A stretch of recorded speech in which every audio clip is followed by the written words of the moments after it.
আবরার হত্যা মামলায় নেই অমিত শাহর নাম, যা বলল ডিবি পুলিশ। এ নিয়ে রয়েছে বিস্তারিত প্রতিবেদন। আবরারকে বেশি মারধর করেন ছাত্রলীগ নেতা অনেক, বিস্তারিত জানাবো সংবাদে। আবরার হত্যার ঘটনায় নিজের ফাঁসি চাইলেন বুয়েট উপাচার্য। ফেনী নদীর নাম হোক আবরার নদ, দাবি রুহুল কবির রিজভীর। ক্যাসিনো সম্রাটের নথিতে শতাধিক নাম, আতঙ্কে সুবিধাভোগীরা, সংবাদে জানাবো বিস্তারিত। ভারতের সাথে শেখ হাসিনার দেশবিরোধী চুক্তি জাতি মেনে নেবে না, বলেছেন আল্লামা জুনায়েদ বাবুনগরী। শেখ হাসিনার আমলে অপরাধ করে কেউ ছাড় পায়নি, পাবেও না, বলেছেন উবাইদুল কাদের। আসসালামু আলাইকুম, আমন্ত্রণ এনবিএস সংবাদে। শুনছিলেন শিরোনাম, এখন বিস্তারিত। বুয়েটের শিক্ষার্থী আবরার ফাহাদকে হত্যার ঘটনায় দায়ের করা মামলা থেকে বিশ্ববিদ্যালয় শাখা ছাত্রলীগের আইন বিষয়ক উপসম্পাদক ও পুরকৌশল বিভাগের ছাত্র অমিত শাহকে বাদ দেয়ায় সবার মনেই প্রশ্ন উঠেছে। অমিত শাহকে কেন মামলা থেকে বাদ দেয়া হলো, এ নিয়ে যত প্রশ্নের শুরু। এদিকে বিষয়টি নিয়ে মুখ খুলেছে ডিবি। পুলিশের ডিটেকটিভ ব্রাঞ্চ ডিবির ঢাকা দক্ষিণের এডিসি রাজিব আল মাসুদ জানিয়েছেন, তদন্ত সাপেক্ষে অমিত শাহকে আইনের আওতায় আনা হবে। মঙ্গলবার সন্ধ্যায় তিনি বলেন, আবরার হত্যার ঘটনায় আটক 10 জন তাদের সম্পৃক্ততার কথা প্রাথমিকভাবে স্বীকার করেছে। আবরার ফাহাদ হত্যা মামলায় গ্রেপ্তার 10 আসামির প্রত্যেককে 5 দিন করে রিমান্ড মঞ্জুর করেছেন আদালত। সকালে ঢাকা মুখ্য মহানগর হাকিম এই আদেশ দেন। এদিকে আবরার ফাহাদ হত্যাকাণ্ডে জড়িত অভিযোগে বুয়েটের আরও 3 জন ছাত্রকে গ্রেপ্তার করেছে পুলিশ। এরা হলেন মনিরুজ্জামান মনির, মোহাম্মদ আকাশ হোসেন ও শামসুল আরিফিন রাফাত। এই 3 জনকে গ্রেপ্তারের খবর মঙ্গলবার সন্ধ্যায় গণমাধ্যমকে নিশ্চিত করেন ঢাকা মহানগর পুলিশের উপকমিশনার মাসুদুর রহমান। এ নিয়ে এজাহারভুক্ত 19 আসামির মধ্যে 13 জনকে গ্রেপ্তার করল পুলিশ। আবরার ছিলেন বুয়েটের তড়িৎ কৌশল বিভাগের 2য় বর্ষের ছাত্র। গত রোববার রাতে শিবির সন্দেহে ছাত্রলীগের নেতাকর্মীদের পিটুনিতে তিনি নিহত হন। বুয়েটের শিক্ষার্থী আবরার ফাহাদকে বেশি মারধর করেছেন ছাত্রলীগ নেতা অনেক। ছাত্রলীগের তদন্ত কমিটি ও প্রত্যক্ষদর্শীর ফোন আলাপে জানা গেছে এই তথ্য। এই ঘটনার তদন্ত করতে গিয়ে ছাত্রলীগের তদন্ত কমিটির সদস্য আসিফ তালুকদারের সঙ্গে কথা হয় বুয়েট শাখা ছাত্রলীগের সহ সম্পাদক মোহাম্মদ আশিকুল ইসলাম বিটুর। যে ফোন আলাপটি পরে ফাঁস হয় কেমিক্যাল বিভাগের 3য় বর্ষের ছাত্র বিটু। তিনি আবরারকে নির্যাতনের প্রত্যক্ষদর্শী ছিলেন বলে জানা যায়। ফোন আলাপে বিটু জানান, শিবির সন্দেহে রাত 8টায় মারধরে শুরু হয়। এই মারধরে যোগ দেন ছাত্রলীগের সকাল, মনির, তানভীর, জ্যামি, তামিম, সাদাত, রাফিদ, তোহা, অনিকসহ আরও অনেকে।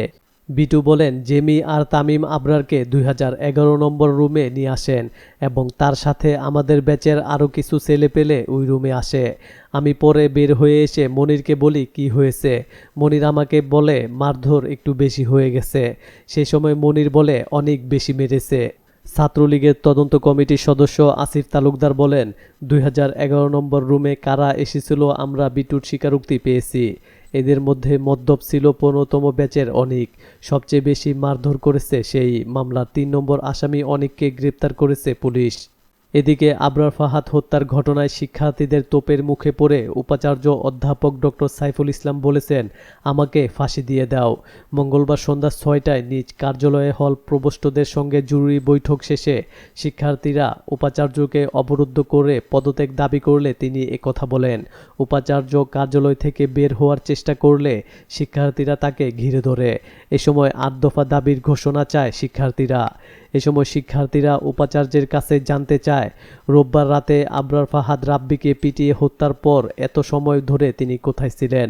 এক পর্যায়ে উপাচার্য মাইকে শিক্ষার্থীদের উদ্দেশ্যে বলতে চান। কথার শুরুতেই তিনি বলেন, আবরারের মৃত্যু হয়েছে। তখন শিক্ষার্থীরা মৃত্যু নয়, খুন হয়েছে বলে চিৎকার করতে থাকে। এক পর্যায়ে তিনি বলেন, ঠিক আছে, খুনই হয়েছে। উপাচার্য অধ্যাপক ডক্টর সাইফুল ইসলাম শিক্ষার্থীদের উদ্দেশ্যে বলেন, ঘটনার পর থেকে আমি অক্লান্ত পরিশ্রম করে যাচ্ছি। সর্বোচ্চ ব্যবস্থা নিয়েছি, প্রেস বিজ্ঞপ্তি দিয়েছি, 5-6 জনকে নিয়ে বসেছি। সব তো আমার হাতে নেই। যেগুলো আমার হাতে আছে সেগুলো আমি করছি। নীতিগতভাবে তোমাদের পূর্ণ সমর্থন দিচ্ছি। সারাদিন মন্ত্রী মহোদয়ের সঙ্গে কথা বলেছি। তোমরা অধৈর্য হবে না। এ সময় শিক্ষার্থীরা তাদের দাবির বিষয়ে সিদ্ধান্ত না দিয়ে উপাচার্যকে ক্যাম্পাস না ছাড়ার দাবি জানান। এ সময় তিনি বলেন, আমি তো কোনো অন্যায় করিনি।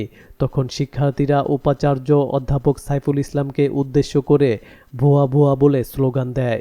উপাচার্য সাইফুল ইসলাম শিক্ষার্থীদের বারবার বলতে থাকেন, এখানে কথা বলার জায়গা না, কথা বলতে 10 জন প্রতিনিধি আমার সাথে বসো। এ সময় শিক্ষার্থীরা বুয়া বুয়া বলে চিৎকার করে ওঠে। পরে আবারও উপাচার্য বলেন, আমি অসুস্থ, সরকার প্রধান জানেন আমি কি করেছি, আমি চেষ্টা করছি এর সুষ্ঠু সমাধান করার। কিন্তু 8 দফা দাবির বিষয়ে অটল থাকে শিক্ষার্থীরা। পরে উপাচার্য বলেন, আমি তোমাদের 7 দফার সঙ্গে একমত পোষণ করছি, তোমরা প্রতিনিধি দাও, প্রতিনিধির সঙ্গে কথা বলবো। আমি এক কথায় বললাম তোমাদের দাবির সঙ্গে একমত। এরপরও শিক্ষার্থীরা উপাচার্যকে ঘিরে অবরুদ্ধ করে রাখে। বিএনপির সিনিয়র যুগ্ম মহাসচিব রুহুল কবির রিজভী বলেছেন, দেশের স্বাধীনতা সার্বভৌমত্ব রক্ষার যুদ্ধে, দেশের মাটি পানি রক্ষার যুদ্ধে প্রথম শহীদ আবরার ফাহাদ। তিনি বলেন, ফেনী নদীর নাম হোক আবরার নদ। ক্ষমতাসীন আওয়ামী সরকারের মাটি বিক্রি, পানি বিক্রি, দেশ বিক্রির নষ্ট বুদ্ধির বিরুদ্ধে সকলকে লড়াই করতে হবে। ক্ষমতাসীনদের মূল অহমিকার বিরুদ্ধে সকলকে প্রতিরোধে সামিল হতে হবে। আমরা আবরার ফাহাদকে নৃশংসভাবে হত্যার তীব্র নিন্দা, ধিক্কার ও প্রতিবাদ জানাচ্ছি এবং প্রকৃত হত্যাকারীদের দৃষ্টান্তমূলক শাস্তির জোর দাবি করছি। মঙ্গলবার দুপুরে নয়াপল্টনে দলের কেন্দ্রীয় কার্যালয়ে অনুষ্ঠিত এক সংবাদ সম্মেলনে তিনি একথা বলেন। ভারতের সঙ্গে দেশবিরোধী চুক্তির বিষয়ে কথা বলায় আবরারকে হত্যা করা হয়েছে অভিযোগ করে রিজভী বলেন, নারকীয় কায়দায় রাতভর নির্যাতন চালিয়ে ছাত্রলীগের ক্যাডাররা খুন করেছে বুয়েটের মেধাবী ছাত্র আবরার ফাহাদকে। এর মাধ্যমে ছাত্রলীগ প্রমাণ করেছে যে শিক্ষা প্রতিষ্ঠানে সাধারণ শিক্ষার্থীদের কোনো নিরাপত্তা নেই। ছাত্রলীগের খুন, ধর্ষণ, সন্ত্রাসী কার্যক্রম, চাঁদাবাজি, টেন্ডার বাণিজ্য অতীতের সব রেকর্ড ভঙ্গ করেছে। দেশের সব শিক্ষা প্রতিষ্ঠান ছাত্রলীগের ক্যাডারদের হাতে জিম্মি হয়ে পড়েছে। ছাত্রলীগ নামক এই দানব জঙ্গি লীগকে নিষিদ্ধ ঘোষণা না করলে শিক্ষা প্রতিষ্ঠানে লেখাপড়ার পরিবেশ ফিরবে না, শিক্ষার্থীদের জীবনের নিরাপত্তা থাকবে না। তিনি বলেন, দলমত নির্বিশেষে সবাইকে এই ভয়ঙ্কর হত্যাকাণ্ডের বিরুদ্ধে রুখে দাঁড়াতে হবে, যাতে আর কোনো মায়ের কোল শূন্য না হয়। এক প্রশ্নের জবাবে রিজভী বলেন, ভারতের সঙ্গে অসম চুক্তির প্রতিবাদে ধাপে ধাপে বিএনপির পক্ষ থেকে রাজপথে কর্মসূচি দেয়া হবে। যুবলীগ ঢাকা মহানগর দক্ষিণের বহিষ্কৃত সভাপতি ইসমাইল চৌধুরী সম্রাটের কাছ থেকে যারা বিভিন্ন ধরনের সুযোগ সুবিধা নিয়েছেন তারা এখন আতঙ্কিত, কারণ তার আস্তানায় এমন একটি নথি পেয়েছে আইন প্রয়োগকারী সংস্থাগুলো, যাতে অনেক প্রভাবশালী ব্যক্তির নাম রয়েছে। যে নথিতে প্রতি মাসে তিনি কাকে কত টাকা দিতেন সেই হিসাব আছে। সম্রাটের অন্যতম সহযোগী যুবলীগ ঢাকা মহানগর দক্ষিণের সাংগঠনিক সম্পাদক খালেদ মাহমুদ ভূঁইয়াও ওইসব প্রভাবশালীকে নিয়মিত অর্থ দিয়ে আসছিলেন। সম্রাটকে গ্রেপ্তারের পর তাকে প্রাথমিকভাবে জিজ্ঞাসাবাদ করা হয়েছে। জিজ্ঞাসাবাদে তিনি ওই প্রভাবশালীদের ব্যাপারে বিস্তারিত তথ্য দিয়েছেন। তাদের মধ্যে রাজনৈতিক নেতাদের পাশাপাশি আইনশৃঙ্খলা বাহিনীর কর্মকর্তারাও রয়েছেন। সব মিলে তাদের সংখ্যা শতাধিক। সংশ্লিষ্টরা জানিয়েছেন, প্রতি রাতেই ক্যাসিনো ও চাঁদাবাজির কোটি কোটি টাকা জমা হতো সম্রাটের দরবারে। সন্ধ্যা হলেই কাকরাইলের ভূঁইয়া ম্যানশনের 4র্থ তলায় হাজির হতেন তার অপরাধ সাম্রাজ্যের হোতারা। বস্তায় ভরে নিয়ে যেতেন টাকা। প্রতিদিনই এসব টাকা ভাগবাটোয়ারা হতো। টাকা নিতে অনেকেই ধর্ণা দিতেন সম্রাটের দরবারে। তাদের মধ্যে বিভিন্ন পর্যায়ের ব্যক্তি রয়েছেন, তবে কোনো কোনো ব্যক্তিকে মোটা অঙ্কের টাকা পাঠানো হতো মাসের শেষ দিকে। টাকা পাঠাতে দেরি হলে তারা নিজেরাও যোগাযোগ করতেন।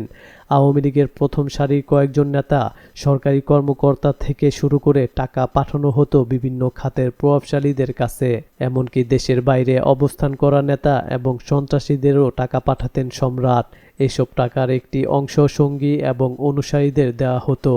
র্যাবের এক কর্মকর্তা বলেন, গ্রেপ্তারের পর এক পর্যায়ে অপরাধের জন্য তার সঙ্গী এবং আওয়ামী লীগের অনেক সিনিয়র নেতাকেও দায়ী করেছেন সম্রাট। তিনি দাবি করেছেন, তার কাছ থেকে টাকার ভাগ নিয়েছেন অনেকেই। দলীয় সভা সমাবেশেও বিপুল টাকা ব্যয় করতেন। জানিয়েছেন, পোলাপান সংগ্রহ করতে টাকা লাগে, তাদের হাত খরচ দিতে হয়, তাদের পরিবারের প্রয়োজনেও টাকা দিতে হয়। আবার কর্মীদের মধ্য থেকেই অনেকে প্রতিদিন লাখ লাখ টাকা নিয়ে হাজির হতো তার কাছে। তারা অবৈধ নানা ব্যবসা, দোকান ফুটপাত দখল করে টাকা আনতো। বড় অঙ্কের টাকা আসতো ক্যাসিনো ও মাদক কারবার থেকে। সম্রাটের অনুসারীদের অনেকেই সিটি কর্পোরেশনের কাউন্সিলর, এমনকি তার এই সিন্ডিকেটে কয়েকজন সংসদ সদস্যও রয়েছেন। ওই কর্মকর্তা আরও বলেন, তার এই অবৈধ টাকার লেনদেনের হিসাব রাখতেন যুবলীগ ঢাকা মহানগর দক্ষিণের দপ্তর সম্পাদক এমদাদুল হক। তবে টাকা লেনদেনের গুরুত্বপূর্ণ ভূমিকা রাখতেন সাংগঠনিক সম্পাদক খালেদ মাহমুদ ভূঁইয়া। অবশ্য কয়েক মাস আগে টাকার লেনদেন নিয়েই সম্রাটের সঙ্গে দূরত্ব সৃষ্টি হয় খালেদের। সম্রাটের অবৈধ আয়ের একটা বিরাট উৎস নিয়ন্ত্রণ করতেন ঢাকা মহানগর দক্ষিণের ৯ নম্বর ওয়ার্ডের কাউন্সিলর AKM মমিনুল হক সাইদ সহ বেশ কয়েকজন কাউন্সিলর। ঢাকা মহানগর পুলিশ ডিএমপির এক কর্মকর্তা বলেন, দক্ষিণ যুবলীগের প্রভাবশালী নেতা মিল্কি হত্যাকাণ্ডের পর মতিঝিল, ফকিরের পুল, পল্টন, কাকরাইল, বাড্ডা এলাকায় অপরাধ জগতের একক আধিপত্য তৈরি করেন সম্রাট। ঢাকার শীর্ষ সন্ত্রাসী জিশান আহমেদের সঙ্গে অপরাধ জগৎ নিয়ন্ত্রণ করতেন। সম্রাটের পাশাপাশি তার বড় ভাই বাদল চৌধুরীও ক্যাসিনো কারবার করতেন। বর্তমানে বাদল সিঙ্গাপুরে আছেন। প্রতিদিন সম্রাটের আয় ছিল অন্তত কোটি টাকা। আঞ্জুমান মফিদুল ইসলামের কাছে চাঁদা দাবি করায় প্রধানমন্ত্রীর নির্দেশে তদন্ত শুরু হয় এবং সত্যতা পাওয়া যায়। তারপর তার গতিবিধি পর্যবেক্ষণের আওতায় আনা হয়। পুলিশ সদর দপ্তরের ঊর্ধ্বতন এক কর্মকর্তা বলেন, গ্রেপ্তারের পর প্রাথমিক জিজ্ঞাসাবাদে অনেক অজানা তথ্য দিয়েছেন সম্রাট।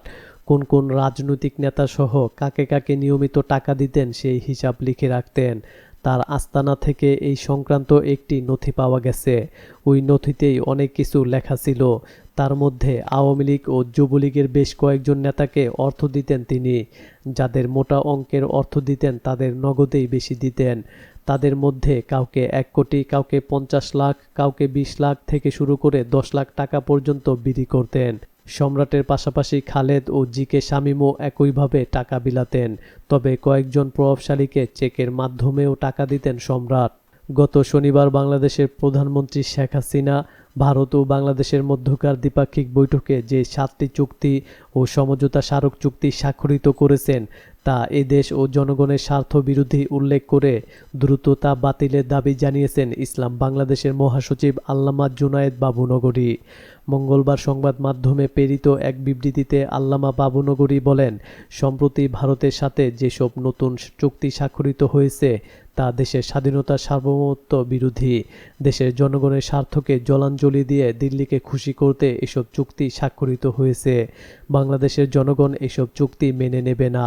আল্লামা বাবুনগরী আরও বলেন, ভারত বাংলাদেশের সীমান্তে প্রবেশ করে বাংলাদেশের নিরীহ মানুষকে পাখির মতো গুলি করে হত্যা করে কাঁটাতারে ঝুলিয়ে রাখে।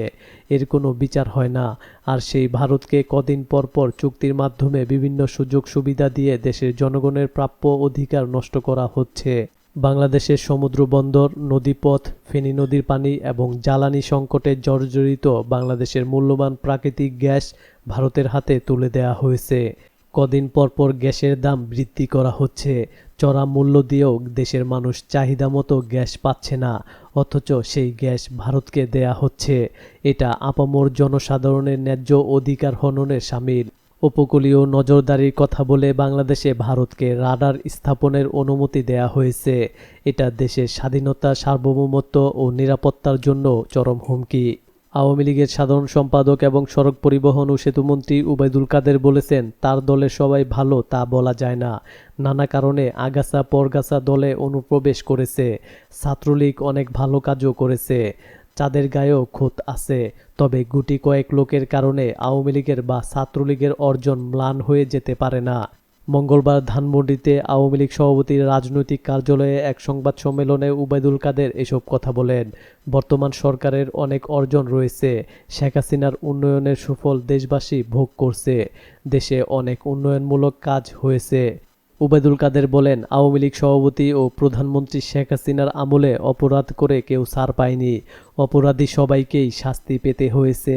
আওয়ামী লীগের মন্ত্রী, এমপি এবং দলের নেতাদের বিরুদ্ধেও অপরাধের দায়ে সাংগঠনিক ও প্রশাসনিক ব্যবস্থা নেওয়ার নজির রয়েছে। সাংবাদিকদের এক প্রশ্নের জবাবে ওবায়দুল কাদের বলেন, বুয়েট ছাত্র আবরার হত্যাকাণ্ড খুবই দুঃখজনক। কেউ ভিন্ন মতাবলম্বী হলেও তাকে মেরে ফেলা যায় না। এই ঘটনায় ৫ মিনিটের মধ্যে ৬ জনকে গ্রেপ্তার করা হয়েছে। কয়েকজনকে বহিষ্কার করা হয়েছে। জড়িতদের দৃষ্টান্তমূলক শাস্তি দেওয়া হবে, অপরাধী কাউকে ছাড় দেওয়া হবে না। তিনি বলেন, বিএনপির শাসনামলে তাদের দলের একজন অপরাধীর বিরুদ্ধে সাংগঠনিক ও প্রশাসনিক ব্যবস্থা নেওয়া হয়েছে এমন নজির নেই, বরং তাদের শাসনামলে হাওয়া ভবন সৃষ্টি করে দেশকে দুর্নীতি স্বর্গরাজ্যে পরিণত করা হয়েছিল। দর্শক, এই ছিল এখনকার মতো। আমাদের পরের সংবাদ দেখার আমন্ত্রণ জানিয়ে বিদায় নিচ্ছি। আমি আব্দুল্লাহ সাহেল।